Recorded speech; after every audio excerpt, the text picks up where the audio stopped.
Okay, so last night I had a dream that I was at I kept visiting your house, and for some reason Slothworks. was jealous of you or me or something. I don't even know how to explain it. But he didn't even show any signs of it.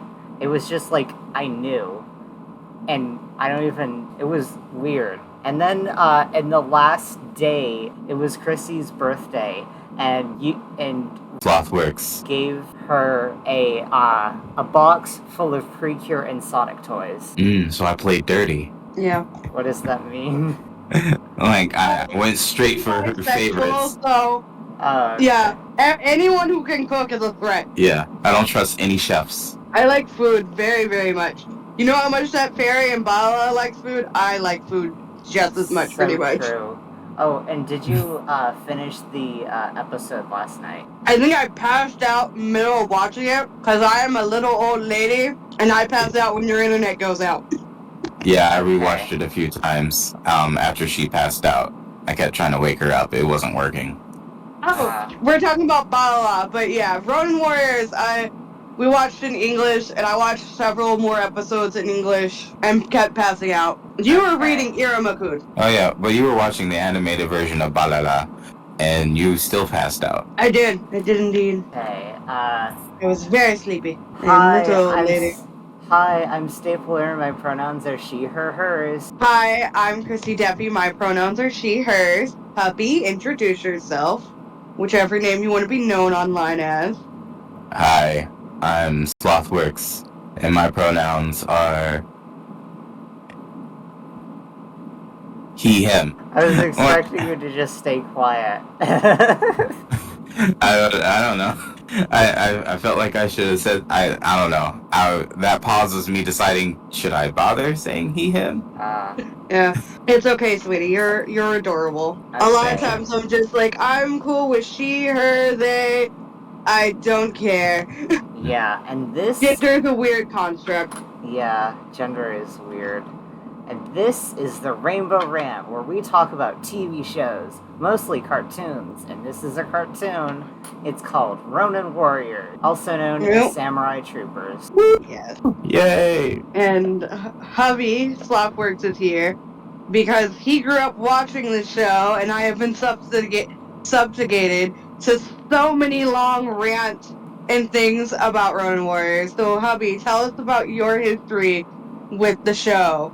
Well, when I was a kid, I was not very smart, and I used to think that Ronin Warriors was the guys' only Power Rangers, and it used to play right next to Sailor Moon, which I thought was the girls' only Power Rangers.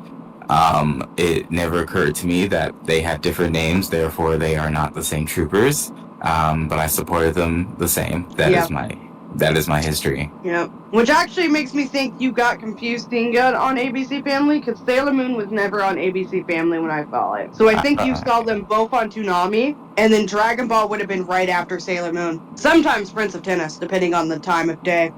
Prince of Tennis? I've never heard of that one. It is one of the few sports animes I know about.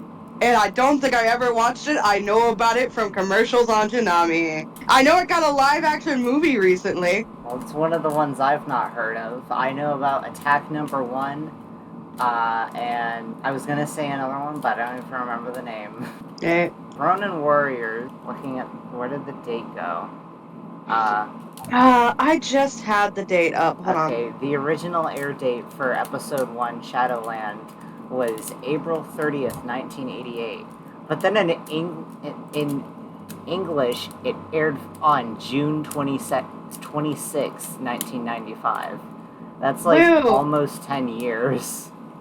It really is. 89, 90, 91, 92, 93, 94, 95. That is 7 years and some months afterwards. Yeah. And its alternate title is Target Greater Tokyo. And Roman one left. Oh, wow. What was that sound? Did he get booted again? What the hell? Well, I'm gonna finish my thought anyways. That finish your thought. Too unusual because stuff like Sally the Witch from the 60s and like Attack Number 1, those both aired in the 80s in like some international version. So, Right. and Attack Number 1 is from the 70s. Sally Yeah. 60s. And Chappie like also aired in the 80s in Italy, which Chappie is 70. Right. It also, like, it takes a while to, like, dub it, because it would take, like, a year, because I believe Sailor Moon originally aired in the 80s in Japan, but it took until the 90s to get an American licensing and all that to air over here. Yeah, also it's kind of crazy how in Japan, when it comes to Sailor Moon, they had new episode every week and new season every year. But then in America, the first 2 seasons were still airing in 1997.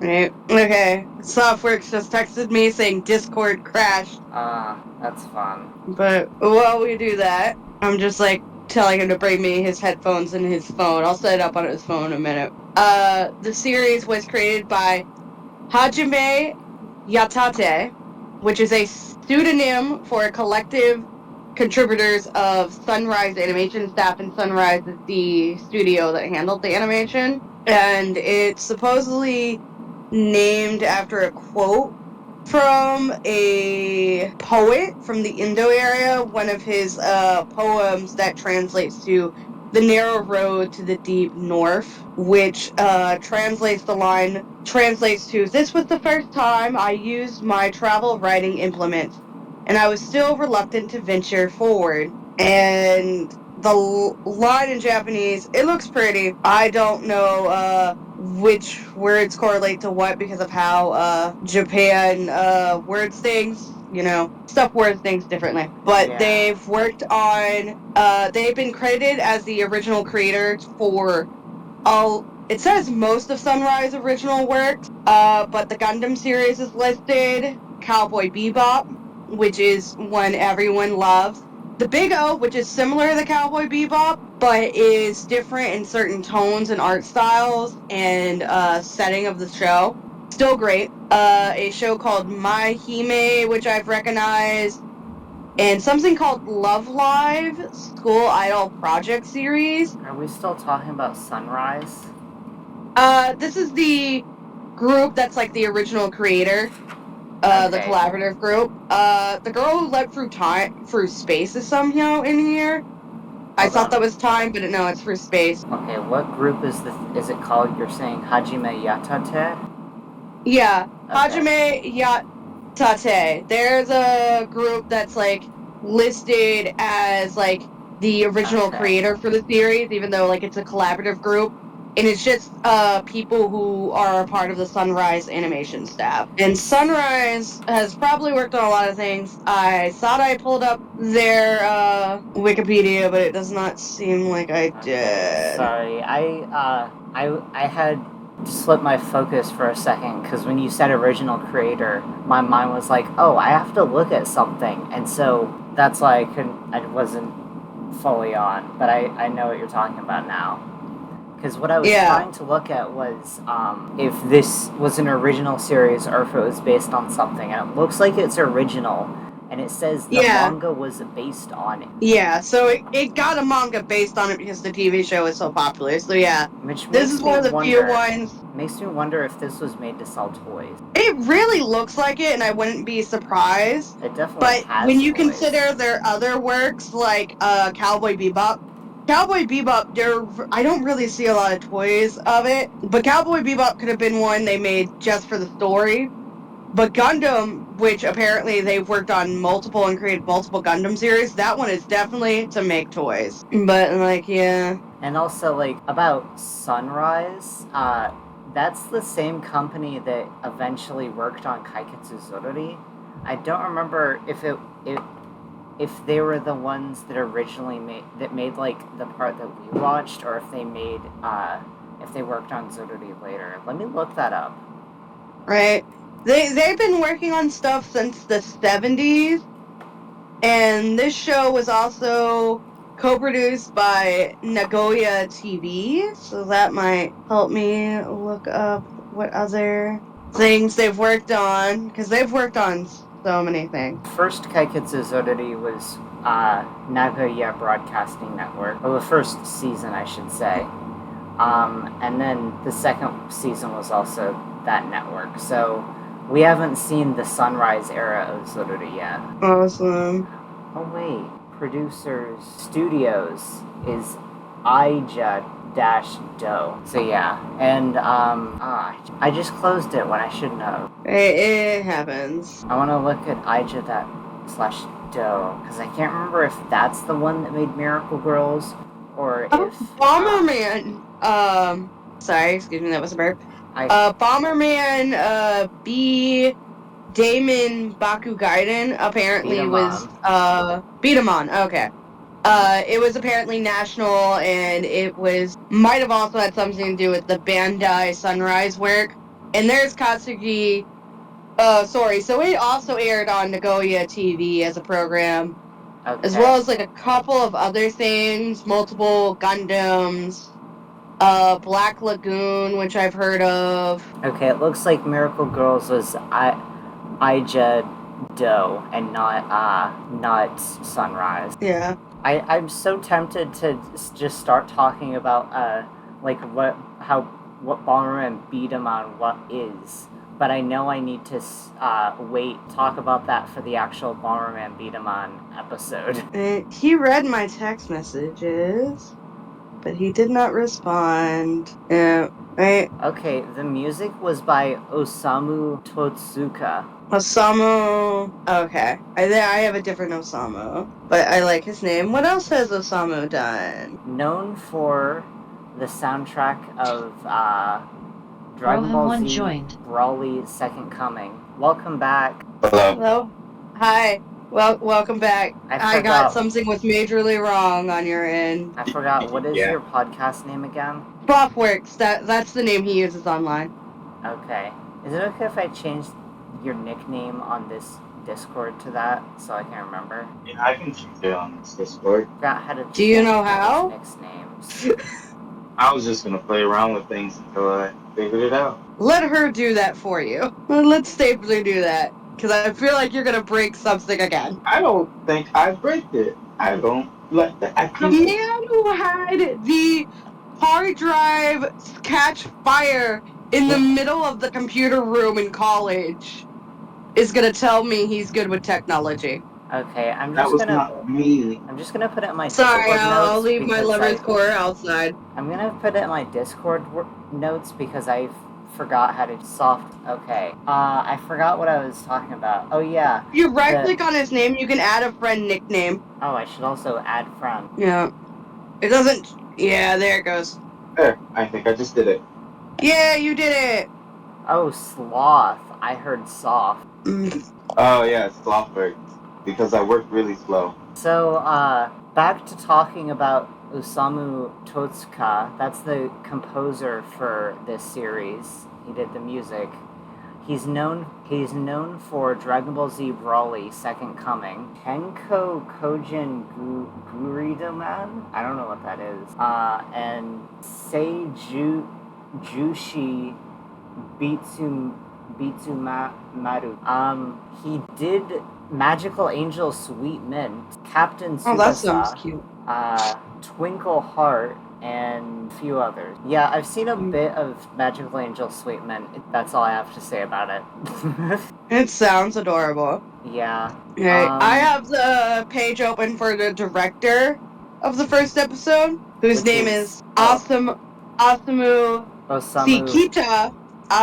Osamu Sekita, which is just one name off from our composer. So, who apparently worked on Transformers, Robots in Disguise.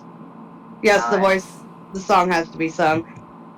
He worked on Ultraman from 79 to 80 as an episode director and a storyboard artist. Mobile Suit Gundam from 79 to 80 as an episode director. Anything else of interest? What is Zenderman? I've never heard of that. But he worked on which one? Zenderman. I'm not sure. Zenderman. It looks like superhero. Yeah. He worked on Urusei Yatsura from 81 to 86 as an episode director and storyboard artist. So I'm curious if he's on the new one. I'm looking something called Beast Wars 2 and Neo. Oh, I believe Beast Wars is part of the Transformers franchise. There's Chobits, which I remember going, this sounds like something interesting, it looks cute. Princess Tutu! He was an episode director on Princess Tutu, I'm sorry, I really like Princess Tutu. And then his most recent thing is Cross Game from 2009. Damn. What is giving an echo? Is that my computer or someone else's? I don't hear it. I don't know. That's his most recent TV works. His OVAs, he did Dirty Pair from 1987 to 1988, episode director. Nice. Princess Army Wedding Combat from 1992. That's a really cool title. I wanted to watch it, but then I saw a review for it, and I don't remember what it was, but they said something about it that I was like, oh, I don't want to watch this. Yeah. It sounds like it would be, like, hilarious and, like, slapstick comedy, though. And then he worked on one Mobile Suit Gundam film in '88 as a director. And that's The other his day only we found film, at least on this Yeah. Wikipedia. What, hon? We found out that most of the voice actors. Your voice cut out. We found out that most of the voice actors for the show also, so they must. Oh, yeah. Yeah, we looked up the English voice actors. I think today we're going to be, at least for this episode, we're talking about the Japanese one specifically.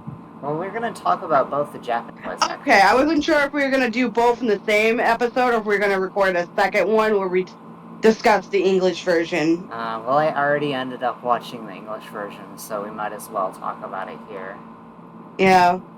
And then I only have the first writer for episode 1, which is Jinzo Toriumi, and the second one is Yuki Onishi. I don't have the page for Yuki Onishi open.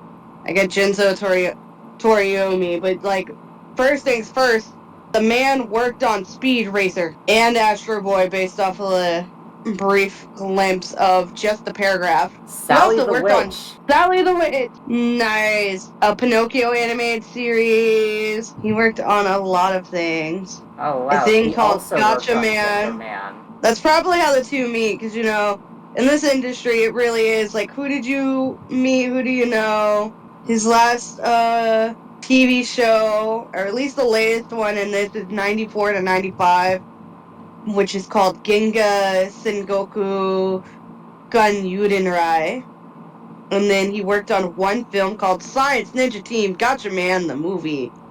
And then an OVA that is, I'm not going to even attempt to Kentaros no pronounce. Densetsu, 1987. Yeah. This man lived to the ripe old age of 78. He passed in 2008. Right? He did screenwriting, character design, and illustration. So he worked on a lot of things. And it seemed like he retired in the mid-90s. I heard you talking and the voice went quiet. Is everyone still here? Yeah. Okay, cool. I was gonna ask if you looked up Yuki Oni. No, I don't have their page open yet. Let me see. I looked There's him not a up and there's Wikipedia nothing. page on English Wiki. There's Yeah. nothing? What? Yeah, Wow. I looked it up on Google, and, like, I saw something, but it's not spelled the same, and when I clicked on it, it has nothing about Ronin Warriors. Yeah, wait, actually- it's a chef. Yeah, Chef. Yeah. I read Chef is cheat, so now Yeah. that I know it says Chef, it makes more sense. Yeah. So it could be that this writer, they might not have been very well known. They might not have worked on many other things. So, Excuse me. did you already talk about Masashi Ikeda? No, I have not. Let's see if Okay. we can find something. I have his IMDb. He worked on, he's not just a storyboarder. He was the narrator for Osama Sentai King Ogre. Ooh, So nice. So basically the King Super Sentai. Wait, the King. Oh, that's the one with the cool white spider dude I was thirsting over. Yeah, and it's the one that's from 2023 to 2024. Yeah, I other- remember we went over to our friend's house and watched the first episode with him. Oh wait, Because maybe he this is absolutely loves Super Sentai. Maybe this is a different person because I'm only With the I'm only same seeing live name, action. yeah. This person is born in 99. I think this is a different person. Oh yeah. Okay. That's They just a just different happen person. to have the same name. That explains why they're an actor. Right? So I guess that was irrelevant, but I'm not going to cut it out because we got to briefly talk about a Super Sentai show. Right? So, Yeah. now to talk about voice actors and stuff. Actually, before we talk about voice actors, let's go over the character names. Wait, no, let's do both at the same time. Let's do character names and voice actors.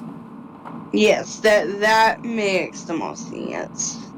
Ryo Sanada, he has the same name in English and Japanese, and his Japanese voice actor is Takeshi Kusao. Alright, and then the English one for Rio is Matt Hill, and Matt Hill is in a lot of things. Okay, so this wiki is doing a really interesting thing. So, Takeshi Kusao, it's listing dub actors. So, 11 of his roles have been replaced by Laura Bailey. 5 of his roles have been replaced by Alex, and I'm not going to list the others, but there are 18. Oh, Takashi has been in a lot of things that I've seen because I'm just like, he's in Dragon Ball because of course. Yeah, he's Trunks, Kid Trunks, Gotenks, Pigero, and Upa in Dragon Ball Z. Right? Clamp School Detective! That was a really fun show I watched. He's Takashi Shukaido in that, and I don't remember any of the characters' names, so that name means nothing to me, but I know Clamp School Detectives, it was a very funny manga. And then Revolutionary Girl Utena, I have not seen that. He's also Wolf Nachi in Saint Seiya. Nice. Who did he play in Utena? In Utena, he played a Koichi Sanoji.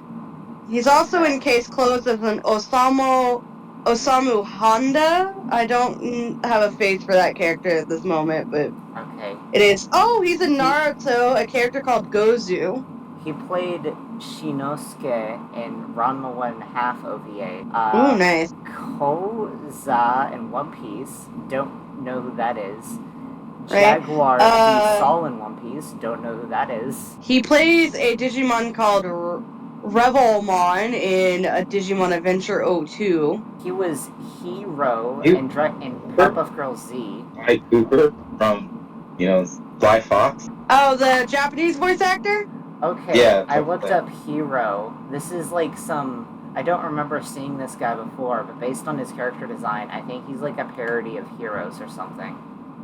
Oh, he's in Yes Precure 5 as a character called Coco.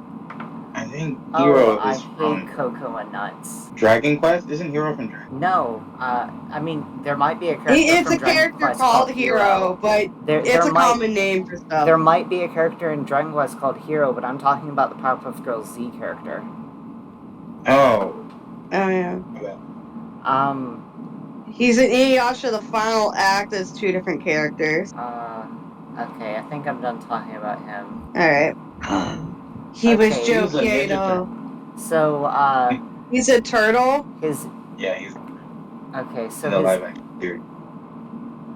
So his English voice actor is Matt Hill. Yes. Who... is in a lot of roles, and I believe... Okay, Hubby, you said he was in Monk, right? He was Tread in Bob the Builder. No, not Matt Hill. That's a different guy. Oh, he's, Kiro. It says borrowed form from Card Captors, the American version. Keto from Card Captors. Roberto Arvello in Hamtaro. Bankotsu in Inuyasha. What is Galaxy Angel A? He was Kira from... Galaxy what? What is Galaxy Angel A? I don't know Galaxy Angel A. But I like the fact he plays a character called... It's a character called Cat Bandit. And so I like anything that has cat in the name. He's Uchi. Bass and Mega Man NT Warrior. Right, Bass. It also says he's Aquaman, too, in Mega Man. He's the dog from Powerpuff Girls Z, Poochie. Yeah, Poochie. Nice. Wait, wasn't this guy also in Sonic Underground? Because you were talking about him in episode 6. Maybe. In Sonic 2nd. No, he's... I listened to the Sonic 2nd episode earlier today. He's Eddie from Ed, Edd n Eddy. He I'm sorry, is. he's Ed. He's Ed. He's Ed from with Ed, one Ed. D. Okay, so Yeah. he's Sonic's singing voice. Oh. Yeah. He's also... Isn't he Cyrus in Sonic Underground? Yeah, it looks like it. Okay. He's Max. I don't know who Max is from Sonic Underground. He is. Oh wait, no, he's Max from Sonic Underground. Max. Okay. Because I was just like... You were talking about Matt Hill in the Sonic Underground podcast that just came out today as we're recording this. Okay, So yeah. I was just like, yeah, because I remember you said you saw some Ranma 1/2, but you didn't like it, so you never made it where Pantyhose was introduced and he plays Pantyhose. Okay, actually, I might be also, wrong. you'll It probably- might not be Sonic's singing voice. Let me look up Sonic. Yeah. While you do that, he is very much so Kira from Gundam. Like, Kira's been in like 3 different Okay. stages of the video Sonic's game. singing voice is a different identity character. He's Sam Vincent, who played in... I don't know. I recognize the name. I think Sam Vincent... Yeah, Sam Vincent's Double D. Okay. Oh. Matt plays Single D, Ed. Okay, so Yeah. I guess Sonic like Underground Buster has Toad. 2 identity characters, at least. Which Yeah, is anyways, and hilarious. 2 Ninja Turtles. Yeah, he Oh. is Raphael for the live-action Okay. TV show. it looks like Matt Hill is also Keen/Captain N in Captain N the Game Master. Or Kevin Keen/Captain N. Okay. Nice. Are He we al- only he listing also their played- non-game? What? Are we only listing their animated records of voice No, acting? we're listening anything we want that's notable. Right. Okay. He's Tender Heart Bear show, but most importantly, he is. Well, I keep saying it, but he's also. Sweetie, can you talk closer to your mic? Because I am not picking you up very well. Can you hear me now? Yeah. Yes. All right. I was saying I said he was Kira from the Gundam series, but he's also Kira in the video game, which is absolutely awesome. I swear to God, I thought it was not super into Gundam, but the game is actually really, really good. He And also... he has Oh, sorry. No, that was it. That was the last thing I was going to say. He has to be at least Okay. named Virtue. That was one of the best games ever. He also plays a character in Beyblade Burst called Runtaro Kiyama. Okay. Are we ready to go to the next character and actors? Yes. Okay. Okay. Saga Date, also known as Seiji Date in the original Japanese version, is played by Daki Nakamura. So let's pull up Daki, Nakamura. They have a long... They're a character called Bun in Dragon Ball Z. Look, another Dragon Ball. Hunter x Hunter 2011 as Welfin. And another Inuyasha as Oro Chidayu. And Naruto as Inoichi Yamanaka. Yeah, sounds right. And Pokemon as Gentleman and Yas, Gym Leader. Yes. That's what it's listed as right here. YAS is how it's spelled. Yep. Yas. He's Chief Wiggum from The Simpsons. Oh, wow. Oh, nice. He's also in Sailor Moon. Ashura Kagewaki and Shadow Ranma in Ranma 1/2. Thunderman in Rockman EXE, which is Mega Man EXE. And Nice. I'm going to look up who this is, because you did say Sailor Moon. It's on Yatakuri. I don't remember who that is. I bet that's a filler character. Yeah, I'm just like, it's probably a filler character in the background. It's a filler character that I don't even remember. I was hoping it was going to be like one of those filler characters that I loved, but no. You know who's not a they're filler in character? Who? He's Bluster Kong from Donkey Kong Country. Ooh, nice. Donkey Kong Country was so popular in Japan. He plays Leonardo in an OVA called Mutant Turtles Superman Legend. It's a the OVA crossover. for TMNT, yeah. He also played Raha Animu in Slayers, and I looked that up. That's a blue walking fish. Nice. He's the tractor driver from My Neighbor Totoro. I'm a big Ghibli fan. I will always bow down to those people. He is like 1,000 different background characters in Gundam. Like, I mean, 40 Frank different types of Walker is Gundam. making Frank Walker has made a living doing animal sounds, that he now has a yacht called George, because being on Curious George got him enough money to get the man a yacht. There's a fax machine here listed for one of his voice roles. Plays Kotsuke Kunisaki in Yu-Gi-Oh! GX. Don't remember that was who one that of the best is. ones. Yeah. He dubs over Jason Lee Scott, who is a character in Mighty Morphin Power Rangers. I think that's the Red Ranger, the green one that turns red later and is black at some point. Yeah, that's Tommy. That's Tommy. Why is the character called Jason? It says fictional character in Power Rangers. It says fictional character. He also No, the actor is Austin. Jason Lee Scott is the original Red Ranger is called Jason, baby. Oh, my bad. Yeah. I made it mixed up. Okay, he also played some characters in video games, like a lot of Leonardo. Like Swordman and Mega Man Network Transmission. Nice. And a bunch of things I don't know about. Samurai Showdown, which is like a big, like, if you have to be like a major fan of Samurai Showdown. They're like, if Tekken had weapons. Wait, is Samurai Showdown the one with the hot chick that beats your butt with fans? I feel like I might have heard Samurai Showdown before. It might have been on a Breakfast Friends Club episode. I just remembered my brother had like a game. It was on the original PlayStation, and it was a fighting game similar to like Tekken and such. And you had a really hot girl that would beat your butt with fans.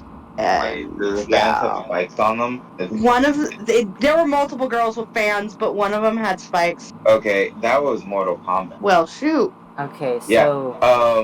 Yeah. So, are we ready to move on to the next part? Oh, yeah. Okay, so... our English voice actor. Yeah, his English voice actor is Michael Donovan, who also was the English voice actor for Sai Mori / Shin Mori. Sai Mori is the English, and then Shin Mori is the Japanese, which is the blue one. Also, I forgot to mention, Ryo Sanade is red, Sage Day / Senji Day is... also Sai Mori, that's dark, that's light. Yeah, it's the light sky cyan blue. Right. Now... And so this is the one you told me. He's in so much Legos. So Michael Donovan, he played... Okay, live action dubbing. He was Ryoto Taro Sakajo in Death Note 2006. Nice. I just want to geek out. Adventures of Sonic the Hedgehog. He's two characters. Wes Weasley, who is the sleazy little salesman, and a character called Mad Mike. I don't remember Mad Mike, but Wes Weasley. I'm over here with tears in my eyes. Wes Weasley. He played Claus / Rick Trader in the Claus / Rick and Trader in the Nickelodeon dub of Winx Club. Nice. Yeah. He was a character called Big Bear and Cloudburst in G.I. Joe. Yeah, he was also like 90% of the Lego movies, Star Wars edition, everything. He played a few random characters in Dragon Ball, but like only for one episode for some of them. So like Grandpa Gohan, he only played him in episode 1. Bear Thief only played in episode 3. Master Roshi, episode 3, and additional voices. He was in Mucha Lucha as El Rey, Old Man, Megawatt, and Sonic Sumo. Yep. The show called Reboot. Reboot was this really cool, like, Canadian 3D animated show. I missed it. He was a character called Fong, Mike the TV, Salil, and AI. He was also the main villain, Dr. Peter, from Hot Wheels Racer, which I swear to God was animated. I need to watch Reboot someday. I've heard of it. It seems so cool. A lot of people talk about it so fondly, and I just never saw it. He played Suikotsu and Old Man in Inuyasha, Crosswire, Dirt Boss, and Primus in Transformers Cybertron, Captain in Iron Man. Yeah. And don't forget Carnage. Some random characters in Ranma 1/2. Yeah, one of them is the Jusinkyo guide, and he's Ryoga Hibiki. So he's actually a main character. Ryoga Hibiki is the permanent lost boy who turns into big, and in season 6 through 7, he takes over as the Josenkyo guide. So he's not random characters, he is a main. He is a main depressed boy with no sense of direction. But also Master Roshi from Dragon Ball. Sorry, I got really excited about Ryoga. I like my little perpetual lost child. He's the number one lost child. He was Zoro before Zoro. His dog had to put out an advertisement on the news to be like, hey, my owner who's lost, I had puppies, come home and see my puppies. I'm noticing talking about voice actors is a lot different on here than it is on Sonic Underground. We get really excited about voice actors. Yeah, it is quite exciting. He's in World of Warcraft as multiple characters, like a shade of Xavius, like Xavius himself, Locust Walker, and a couple of other things, which I find cool. He's Grey Hulk in an Incredible Hulk video game. Out of all the voice actors that are being mentioned for the American cast, he's probably the most experienced, I want to say. Like, he has this huge roster of stuff on. He also does directing, which I find interesting. He's got directing credit, and he worked on Care Bears as a voice director. I like Care Bears. I wasn't expecting you to have so much to say about Matt Hill. This is Michael Donovan. Oh, wait. Yeah, Matt Hill, we also had a lot to say about him. I don't know why I said Matt Hill. Because we were just on Matt Hill. We were just on him. And he also worked on... Matt Hill voiced on Care Bear, and I think he got hired on through Michael Donovan. So, Saimori / Shin Mori, the light blue one, is voiced in Japanese by Nozomu Sasaki. Yeah, and we just talked about his English voice actor, so no need to go there. Yeah, so... I'm gonna say Yu Yu Hakusho as Yusuke Urameshi. Isn't that the main guy? Who I don't care about? I care about the guy that screams Urameshi. Isn't that the main guy? Yeah, Urameshi's the main guy. He's the main guy. Keep saying it like that. He plays Jade. I like the pompadour, man. That's all I care about. He plays Asura in something called Angel Cop. I've never heard of Angel Cop, but that is such a funny name. He's also in Magic Knight Rayearth as the Guru Clef, and Revolutionary Girl Utena as a character called Ruka Tsuchiya, and in Cardcaptor Sakura, he's Ariel Hariazawa. He's Ariel. He's the little British boy that comes over and messes things up. He's also in Princess Tennis as a character called Jin Akusu. Look, a sign to watch Princess Tennis. The map for Dora the Explorer. Oh, that's awesome! Japanese map for Dora the Explorer. The map. That's not the song.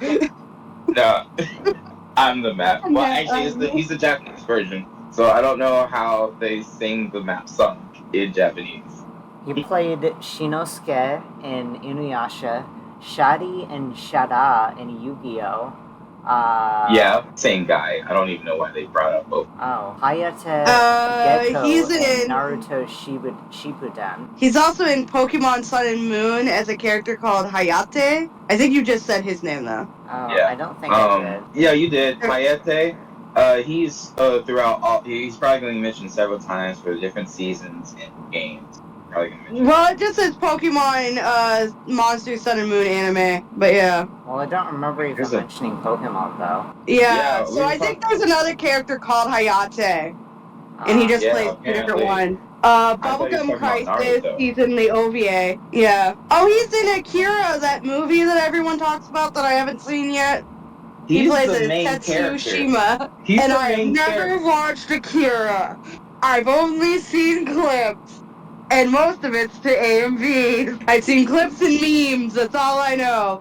I've never actually watched the film. Like, he doesn't have too many main list names, but he is the main character a lot. Oh my god, he's Edward. You know, from Thomas the Train? Nice. He is basically Thomas's brother. This is listed weirdly, but it looks like he played something in the Pretty series, but I'm confused on it because it just gives me this long Japanese title. Geku Shoban Prism Oru Suta something, something, something, but it shows an image of something from the Pretty series, and it just says voice in parentheses.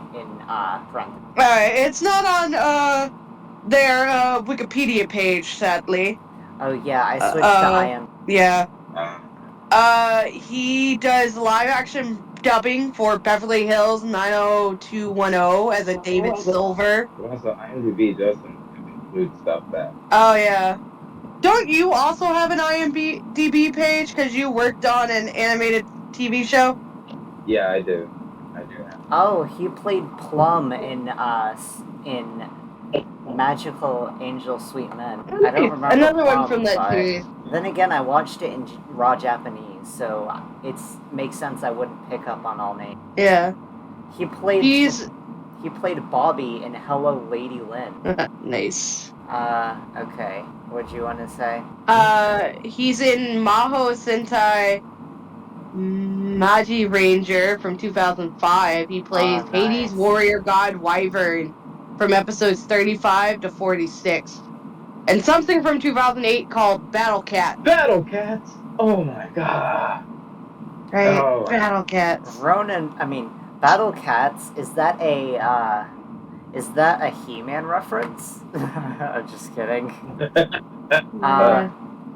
Pop it into Google and hope okay. Does it give me an image? It seems to be a live-action movie, and it's got people wearing mascot cat faces and cat paws. Based off the poster. That sounds hilarious. There's no way that was ever released. It was released in 2008, and it's an hour and 2 minutes long. Oh, wow. Are we ready for Dark Blue? Dark Blue? Yes.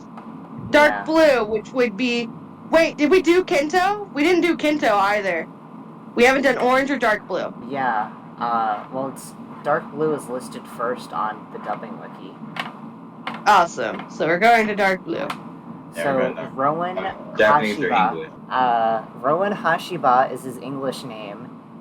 His Japanese name is Tomu Hashiba. And then his Japanese voice actor is Hiroshi Takemura. So Hiroshi Takemura played a character in Sazae-san named Jinmu Isazaka. I don't have much of any interest in Sazae-san. It's basically Japanese Simpsons, but it's way longer than The Simpsons. It's like the longest cartoon ever. It's over 3,000 episodes, I think. Or wow, it's longer than One Piece. And Case Close combined. Yeah, wait, a lot of things. It's how many episodes? Let me look it up. 3,000. Okay, I said a way lower number. 7,920 as of April 12th, 2023. That was in 2023. The anime's still going right now. Yeah, it's still running. Oh man, I thought this was. It kind of reminds me of Dilbert if it was done in Japanese. Yeah, and I think I know why they're still making episodes and they made so many. Because it started in like the 60s or 70s, and for some reason the mangaka who did it was like, I only want episodes to air once on TV and have no home media release. And they were like, okay. I don't know why they agreed to that, but that's what she said. And they're like, okay, sure. But they did release the first 2 seasons, which was against her vision. But still, after that... Well, also, the manga began in April 22nd, 1946. Okay, that's longer than I thought. And the final comic was February 21st, 1974. It is hard to believe something that old exists. Also, the creator has since passed, and they passed in 92, so... It's free They game might now. They might go against their wishes, like SpongeBob, and be like, here, home releases for everything, like they did with SpongeBob. Here, all these, I think the first 2 seasons are home released on Amazon Prime or something. So anyways... Back to Hiroshi. Yeah, Hiroshi played 2 Transformers He played Ginrai in Super God Master Force and God Ginrai Victory Leo in Victory. Oh, he was Optimus Prime. Oh, is that who that is? Japanese, I believe Ginrai is just what they call Optimus Prime in Japan.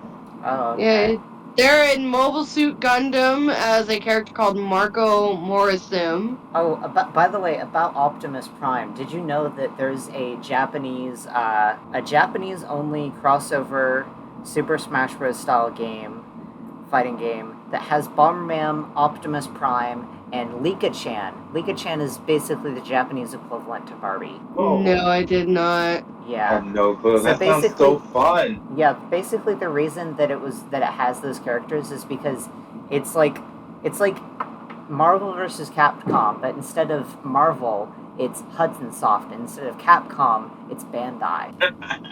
Oh man, that sounds great. That's what Jump should have been. Well, Yeah. Jump can use Jonin. So I might send you a link to like a video about that. To me, that sounds like something someone modded for giggles. Yeah. They also dub in a TV show or something called Twin Peaks.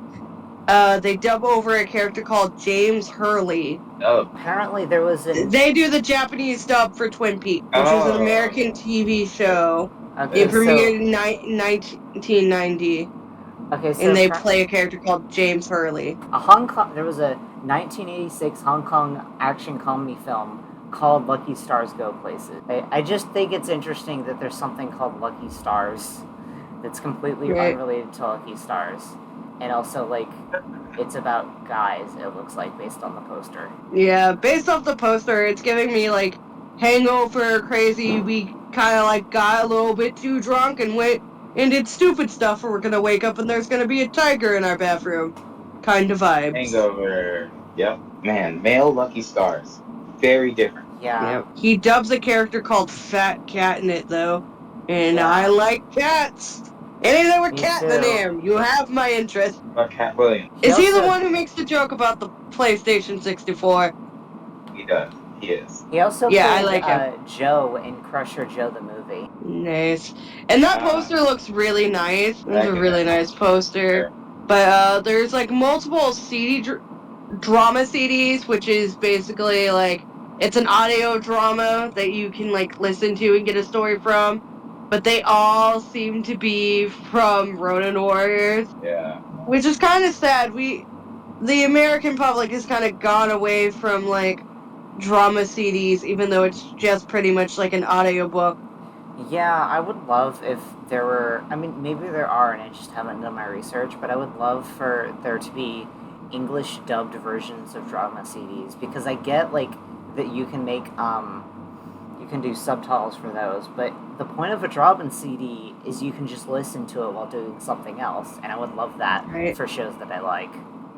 Right, that would be awesome. There's so many, like, Pokemon drama CDs, and I've read synopsises of them, and I'm sure, like, there's a transcript of them, and I'm just like, if you just take the transcript, get some of your friends together and dub it, like, it'd be awesome. Yeah. So, are you ready for Orange? Yes. Wait, did we go over Blue's English actor? Yes. Ronin? Ward Perry? Wait, what? Ward Perry. Oh, we went over Cyan, but not Dark Blue. Oh, yeah. Like, okay, RGB Blue has a different voice English actor. You're right. We didn't go over Ward Perry. We're about to skip Ward. Ward Perry. This poor man. Poor. It's okay. He lived such a hard life. He is in the Ocean Group dub of Dragon Ball Z as Kami, King Yima, and Dr. Willio, some turtles, and two other people whose names I don't feel like reading.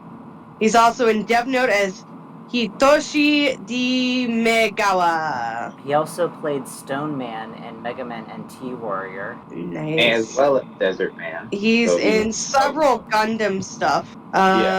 He's multiple roles in Inuyasha, one being Wild Dog Princess, Suzuno's father, and Gajamiro, and a couple of others. I tried my best. You did, and I appreciate it.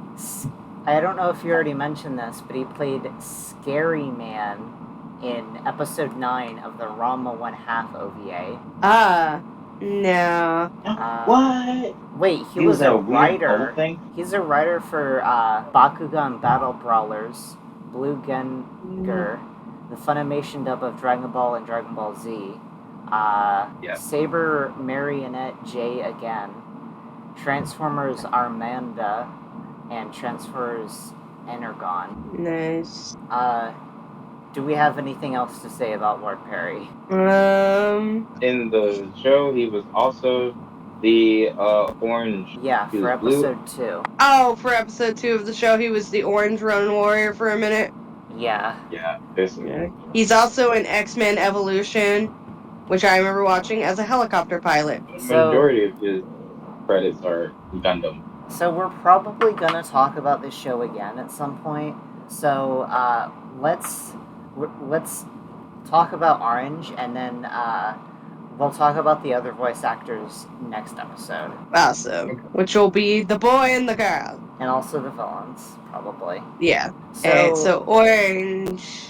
So Japanese name for Orange is Kento Rei Fang, or Fang. I don't know how it's pronounced. And then in Japanese, he's Shurei Fuan. And his Japanese voice actor is Tomohiro Nishimura. He played Kotatsu Kitty in Urusei Yatsura, Hatsuro in another person with cat in their name. I like them already. Yeah. He's in Astro Boy, Mighty Atom as a Geo Mini. Yoshito Yoshimoto in Magic Users Club. A Trigon character called Midvalley, the Horn Freak. Hopefully I pronounced that correctly. IR in Corrector Yui. I've not watched Corrector Yui, but a lot of people recommend it as like an underrated magical girl series. It looks cute. Nice. He's Grottomon in Digimon Frontier. From Digimon Frontier. I knew I recognized him. Oh, the goat. The goat. He's also multiple characters in Detective Conan. Futawa Pretty Cure. What Pretty Cure? He plays what? He's in Futawa Pretty Cure as Vice Principal Komosuki. Okay. He's also in Hamtaro as Sabu. He's Hector and he's in Phoenix. He's Hector in Cats and Company, and Cats and Company is a segment in a Heathcliff 1984 animated series. Nice. Back to this. He is Sabu-san Hamtaro. Yes. I don't remember who Sabu is in Hamtaro. He's the gray hamster with the eye patch, but it's not actually an eye patch, it's just the coloration of its fur. The one that wants to eat all the sunflower seeds? Yes, though in his defense, everyone wants to eat all the sunflower seeds. Yeah, but he's the one that's like always like, oh, I'm too nervous and scared. I wish I had a sunflower seed. Oh, no, he's not the one that's nervous and scared. He's the one who wants to steal it. Steal? Yeah, you mentioned an eye patch. Okay, he's Simon Park in Kellyo Star. Zurei in Yu-Gi-Oh! GX. Nenji Roku Shakudama in Rockman EXE Stream. He's in the Onpanmon movie series as a character called SL Man and a couple of other characters. He's Professor Cosmo in Pokemon Advanced Generation. Nice. My Neighbor Totoro. He is the postal worker. Sorry, I like the postal worker. Studio Ghibli. Always a good way to get my attention. He's Butch from Tom and Jerry, the black cat that always beats Tom bad. Postal worker in My Neighbor Totoro. Yes. He dubs over in a live action movie called The Nutty Professor. He dubs over a character called Reggie Warrington, which was played in the movie by Dave Chappelle. He dubs over that character. Nice. Yeah. He's in Geo's Bizarre Adventure, which looks like it's JoJo Bizarre Adventure. He plays a character called Pessy in Giasio? I'm pretty sure Giasio is just it. Right.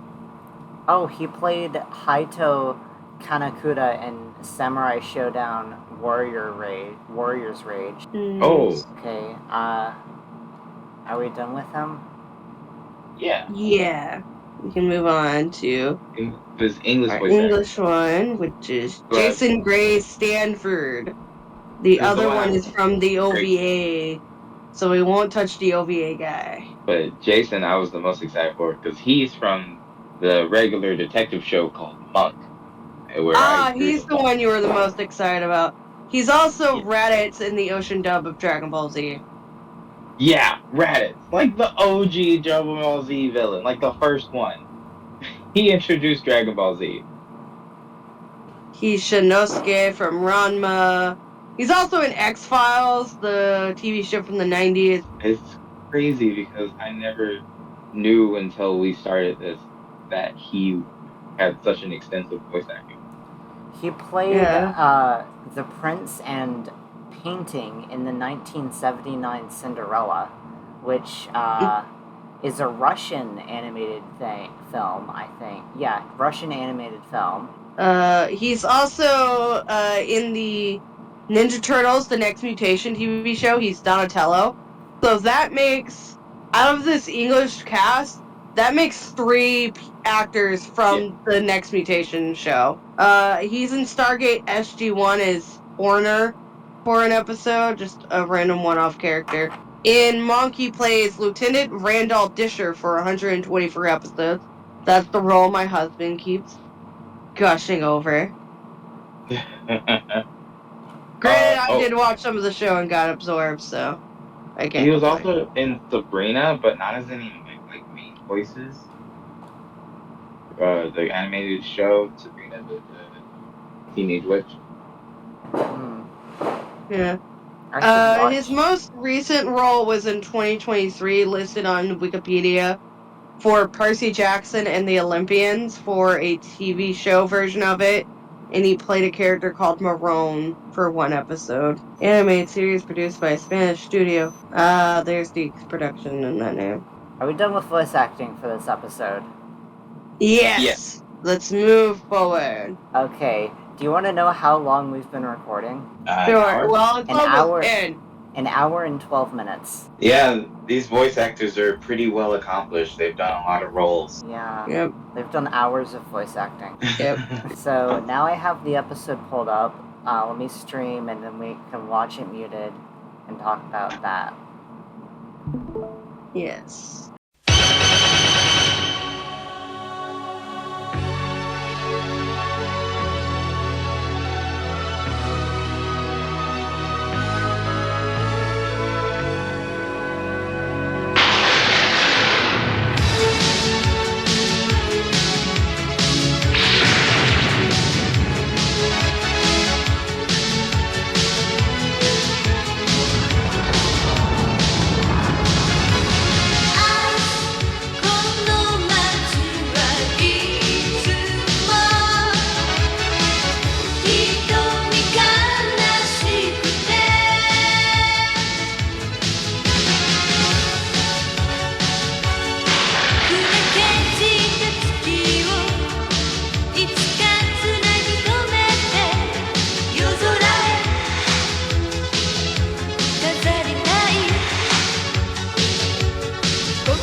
Fantastic battle-armored samurai. Ronin Warriors.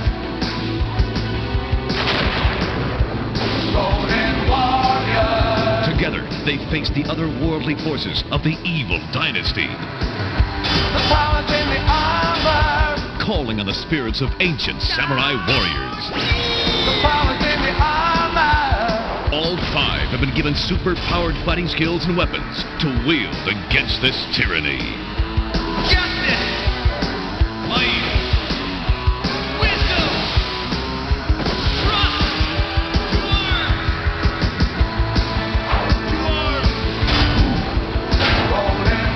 Heroes pushed to the limits. Wait. struggle between good and evil, and the fate of humanity hangs in the balance.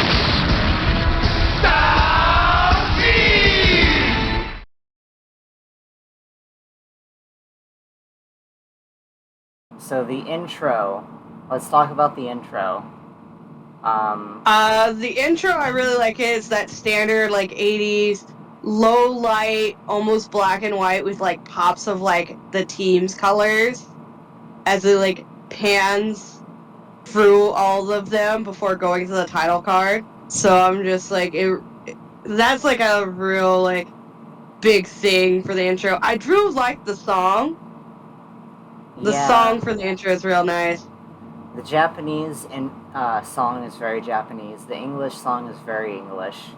The English song was really just like a VHS commercial for the series. Yeah. That was just going Ronin Warriors in the background.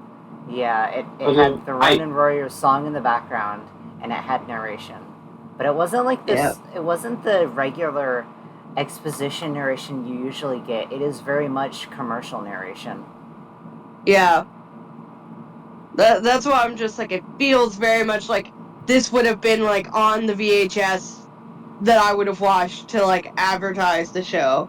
Because I didn't see Ronin Warriors on TV. I don't know how I missed it, but I just missed it. So, like, I feel a little bad that I didn't get to see it on TV as it aired. But I like, it starts with, like, the city, the sky's blue, you got nice green trees. You got, like, the storm clouds coming in, covering the city. That's kind of like ominous things are about to happen. Yeah, and in the Japanese version, it's really quiet. But in the English dub, like, this has music. And then we see this big shadow of a huge guy. Right. Probably the silhouette of our main villain. Then we have, like, inside this building, as we're panning through, we see, like, these old samurai outfits. You get to see your main girl character. I believe her name is called Mai. She wears pink. She's our pink character. And, like, this old man talking about stuff. I think it's just like there's all these natural disasters happening. Yeah, they don't do any exposition. It's like, we already know what's happening. You're gonna figure it out soon. Yeah. And in the English version, it actually makes sense what's going on. He's like, oh wait, no, never mind. He's saying it now. The end of the world seems to be coming. Right. Flash a computer screen, right? Target. And then Metropolitan Tokyo. Oh, I forgot to talk about episode titles. And I already forgot. Yeah. I already closed the episode. The first episode is titled in English Shadowland. Yeah. So then we see the city again, and like you got all the people in the city. Just like, where's Waldo? You see our little boy who's looking at skateboards, and the mom's like, come on, we have things to do. Like, in English, like, she lists all these things, like shopping and all that. In Japanese, it seems like we have plans to go see a movie and have dinner. I don't want us to be late. And the boy's just, like, picking up a random blue skateboard and starts, like, riding it. Classic skateboard. In English, like, he does, like, radical or something. The whole 80s slang for skateboarders. Sloth, what are you gonna say? And these walls need concrete. Sloth, you're gonna say something? Oh, no, he's just running away like a little punk out of nowhere. Like, why are you so bad? He had no reason to run away like that. He just did it. Oh, yeah. And then we meet the White Tiger and the dude, Rio, who's our red, just in civilian clothes, all nice and chill. And this tiger's just licking people's faces. In the English dub, they make a Siegfried and Roy joke, who is a famous performer in that was in Las Vegas. He would perform and take his white tigers with him everywhere, like tigers and lions. Yeah, I don't think they make that joke in Japanese. Oh, they were magicians. All right, like we get a scene of Well, I don't know if they're like performers or something. They do tricks. Yeah. And it's like magic and Yeah. And then the girl from the scene earlier in pink, like she's eating like a cookie, and she sees the boy with the white tiger on TV, and like he's surrounded by the SWAT team, giving no cares. And the old guy, who I guess is their grandfather, comes in and is like, "Did you see the TV?" And he's like, "There's no mistaking it. This is a Ronin Warrior." I don't know how for sure, like, they know it's a Ronin Warrior, I guess because he's walking around with a tiger. He just knows. He has the spider Right. sense. you don't have that dash without having massive knowledge. Right? And Pink runs off. It's like, well, I should go meet him in the city, even though, like, he's being surrounded by, police with, like, their SWAT gear and their little shields.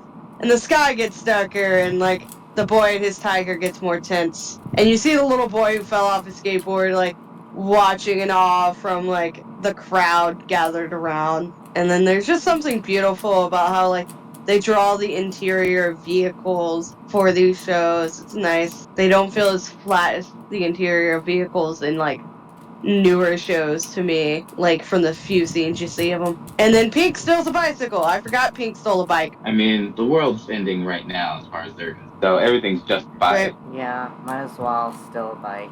And you get some really nice city shots. And cities just look really nice. Yeah, It's like these painted assets. The place has gotten darker.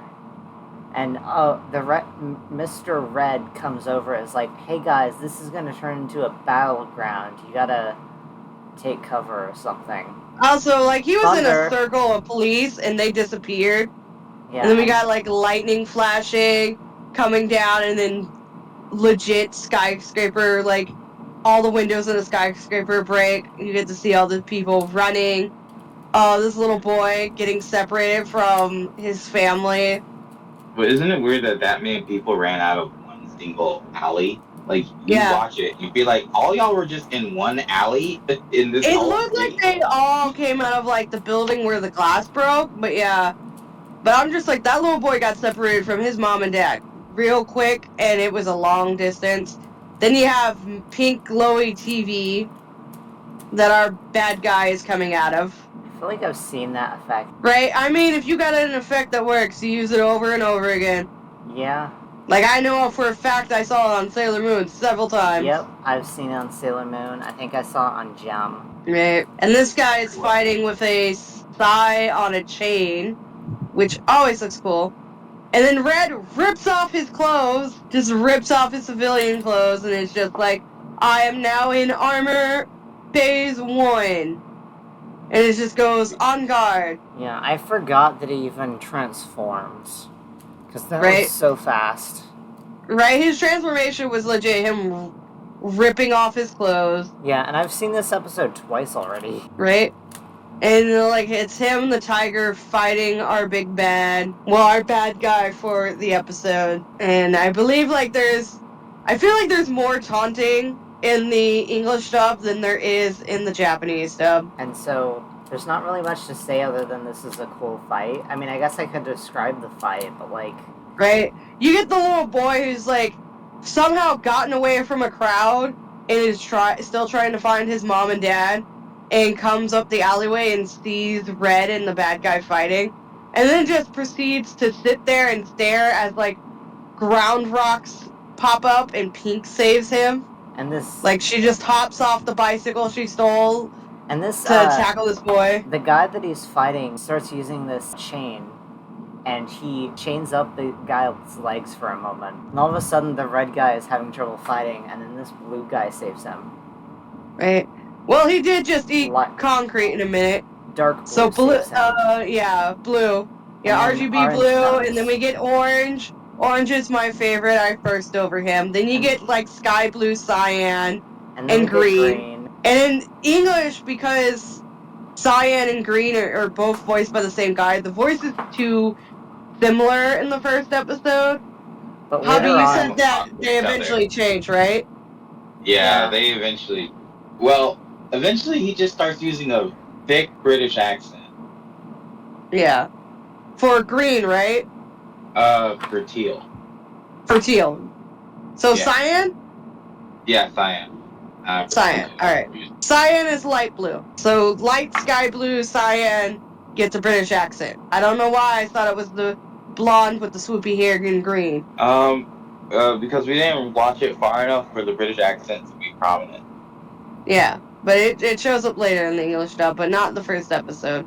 So they're just doomed to sound similar. Yeah. This girl also becomes really important. They're somewhat after her for some reason. I just thought she was cannot the remember information explainer That's to how I like the remember her. layman, which is the boy. Because like I the boy's remember like, her. "What's going on?" And he's like, "Don't worry." She's like, "Don't worry. They're the Ronin Warriors. They'll save and protect us." Blah blah blah. Yeah.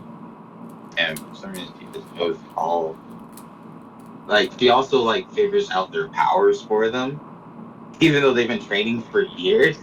She's just like, I'm just guessing accurately, but.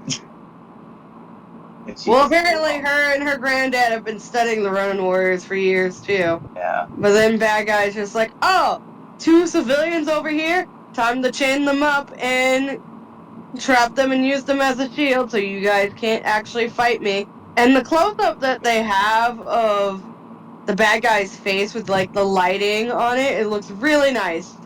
And then you go to this outer shot where it's the whole body and there is no lighting or shading on this guy at all. And then Red does his second transformation. Yeah. And then everyone else transforms off screen. Yeah. Pretty much. But like, yeah. It takes elements from like Yu Yu Hakusho with like the laser hand thing with the pose. You also compared some of the posing and lighting effects of the transformation to other anime because it's just been used in so many other things.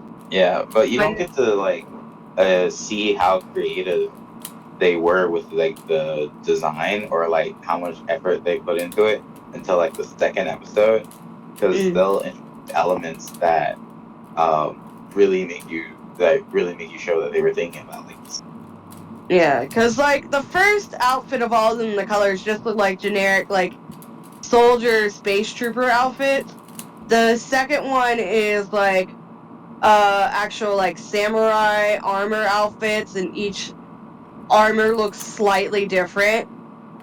And I remember we were talking about how like they had to look slightly different because otherwise boys wouldn't be able to tell, versus girls all were just like, it's those smaller minutia details like the shape of the eyeballs, we can tell which character is which.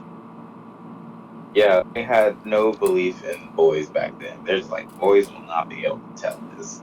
We gotta make it off. But I was more so talking about like the practicality of the out of their transformation. So, do you mind if I talk about the second episode?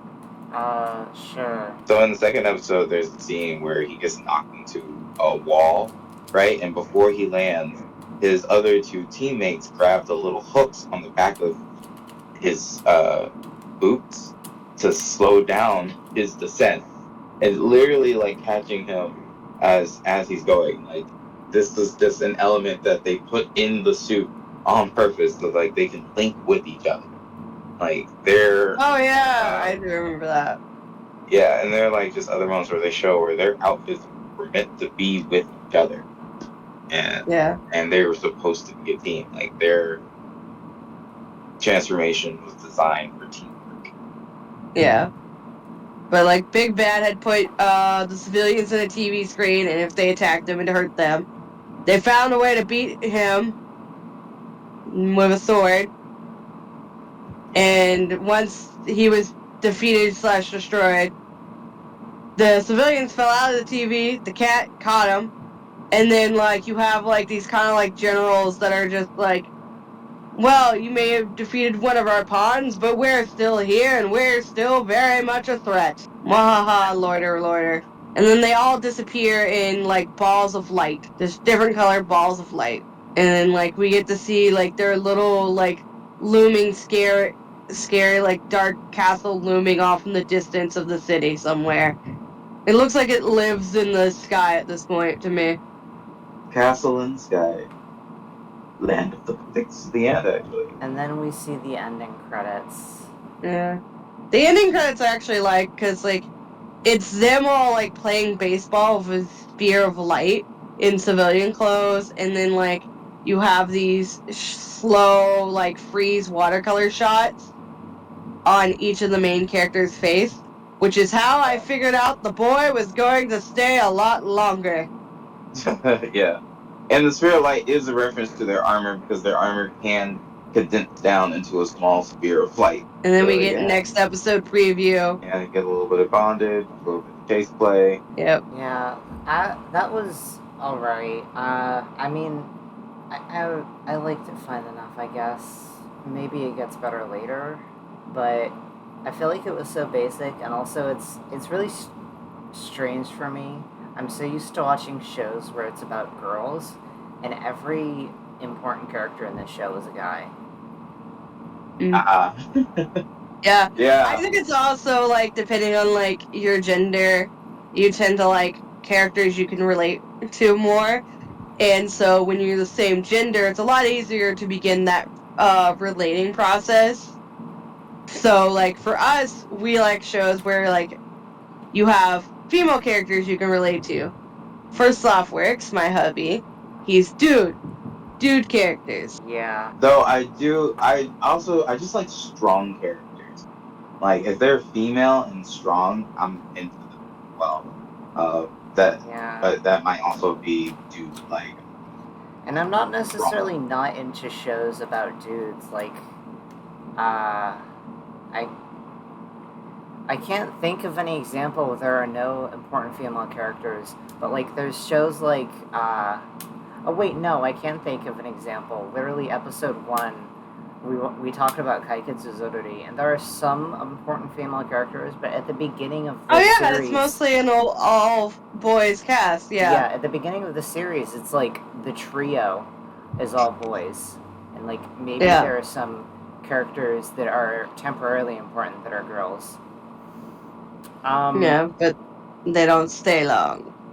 And also, for these older animes that were targeted towards boys, they weren't that complicated. Like, this one, it got your attention through the fact that they're wearing the main heroes have bright colors, there's action, people are getting hurt, but the storyline is slow. And the outfits look cool and sell toys. Yeah. Like, I feel like for but also other not female robot. shows, they get to the story a little bit faster than the boy shows. Well, the older boy shows. Yeah, and if they don't I can appreciate that. Yeah, and if they don't get to the story faster, it's focused on, like... Yeah. So that's a big con to, like, a lot of these older shows like this. Like, even though I love Ronin Warriors, it was triggering that, like, bing bang boom part of my brain when I was a kid. Like, yeah, action. I think I would prefer, like, shows targeted towards girls now because I'm more into that story. You're also your favorite genre based off of, like, what I've seen. You like K-dramas and stuff, so you really like slice of life romances. That's actually, like, your favorite stuff right now. It's a shame that, like, transformations are a problem for you, because in Pretty Cure, the more story-focused seasons are the ones that have the longer transformations. He does like Witchy Girl Pretty Cure. Yeah, but, like... I do like Witchy. Yeah, but that's... I mean, I guess that is kind of story-focused, but it's not as story-focused as, Go Princess and Fresh, and... Yeah. He legit has has come in while I was watching certain Pretty Cure episodes. He's like, wow, why are we touching, like, such heavy topics right now? Yeah. Like, was that one on the island was shockingly good. I love the heartwarming, what was it? It was Tropical Pretty Cure, I think? Yeah, Tropical Rouge. The slice of life parts of it were so good. Like, the way they interacted with friends. I actually genuinely loved it. And then they changed. You also liked that the villains never wanted to do your job. You know, the villains never wanted to do their job. a kind of a problem with Pretty Cure is they have, unlike Sailor Moon, where Sailor Moon they just choose to transform all the time for the episodes, and Pretty Cure they have to have a transformation every episode.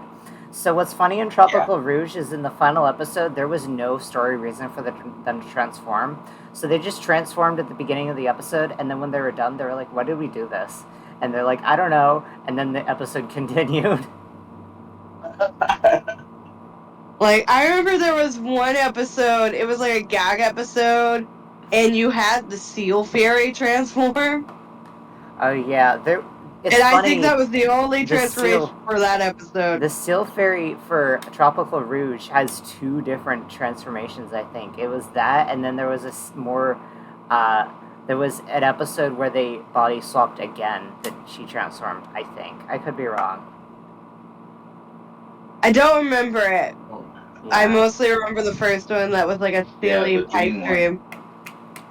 But I wonder what you would think about the first scene of Doki Doki and the first scene of Heart Catch, because they both start with like a mysterious purple cure, and like story is going down in like the very first scene.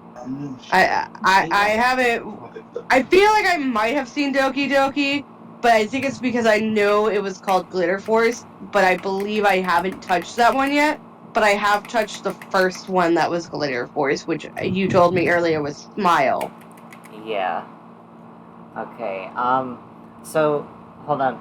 I'm thinking what we think about this episode. What did you guys think about this episode in particular? Because I know I said what I thought. This episode, personally, as a first episode, is actually not that great. It introduces all the characters, and it lets you see a transformation. So it hits all the core bases, but it actually doesn't do anything to really make you like anybody. You don't get any proper character development. You don't get any reason, like, why should I care about these characters? We don't have that yet. We've got, these are these characters, they're this, here's a fight scene, but we don't have anything, like, that emotionally connects us or want us to like these characters or care about what they're doing. And you did say because this was like an older cartoon, you could legit watch it at like 1.5 speed to watch it quicker and still be able to pick up on everything. And yeah, that's true. Yeah, so it's not the best, but it is definitely like something that would definitely entertain the like preteen boy demographic, I feel. So I will say this, it is definitely one of those animes that's a slow burn. So you have to you have to watch more of it. Then as you watch it, you get caught into what it truly is, and it's a deeper story. Which is easy to do when like you come home from school and you turn on the TV, and that's the only thing on. Yeah. Because my core memory. Oh, sorry. Yeah. Something else I was going to say is I prefer the dub of this because it is bad, and its badness makes it more entertaining because there's like a lot of like funny lines and like silly voice acting. Yeah, I didn't really think the dubbing was bad, but I can see like how it's bad in comparison to like what we have today. But yeah. I do like the more funnier zingers that they have in it. Like the line about almost maybe not bad, even the same dialogue. Maybe bad is a strong word. Yeah, it's cheesy. Very cheesy. It's also it's campy.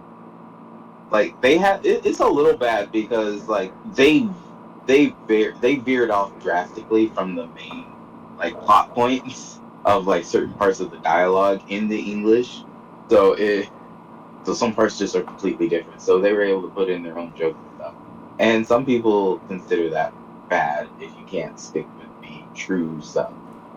Yeah, but I feel like adding in the jokes makes it more enjoyable and gives you like some haha moments. Yeah, that's why I prefer the English version of Sonic X. Yeah. So, what did we learn from this episode? Boys need a lot more. Boys are not very observant in the 80s, specifically in the 80s. And they became observant randomly in the 90s or something. Yeah. Yeah, they have very little faith in our ability to understand deeper concepts. And also be able to distinguish the characters.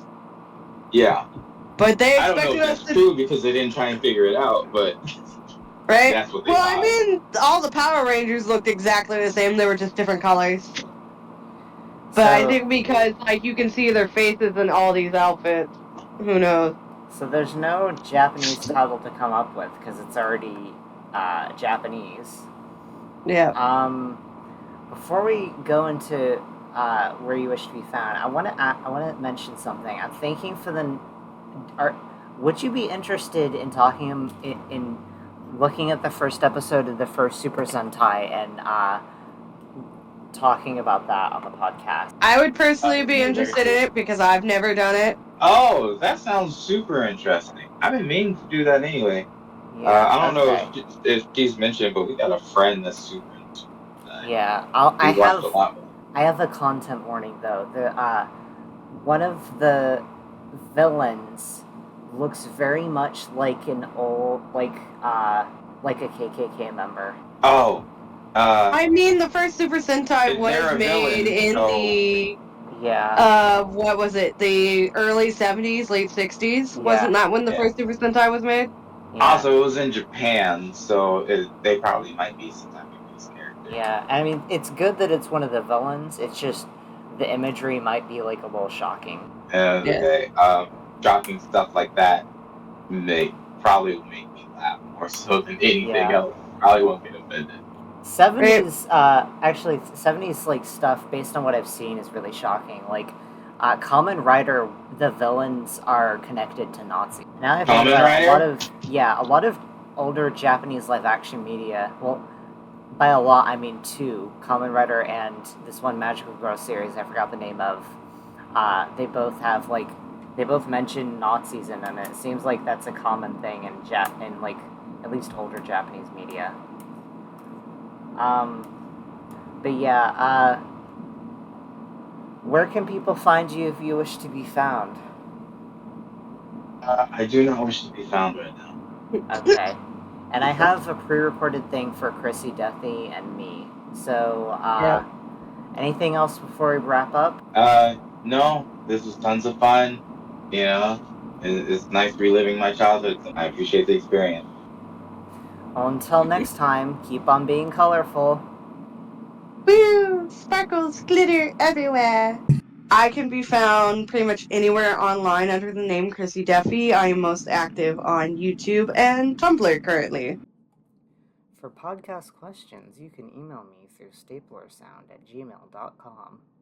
As for social media, my main account on Tumblr and Twitter is Magical Stapler, with my art account being Stapler Art. You can also commission me at ko-fi.com/staplerart/commissions. That's ko-fi.com/staplerart.